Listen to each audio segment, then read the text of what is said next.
For some, it's the love of that vintage sound. Others, the simplicity of it all. A relic that used to be tossed in the trash, instead being treasured. It's got this beautiful kind of click, clack, clack, and it's just so wonderful to hear that.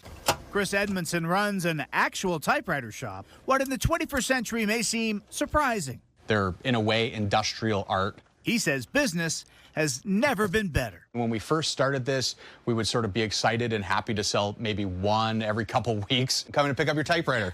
But some weeks, he says he can now sell between 5 to 10 machines, with customers paying hundreds, even thousands of dollars for them. This sort of stuff is vintage. Edmondson bought his first typewriter as a hobby, but 5 years ago, quit his job in IT to sell and repair them full-time.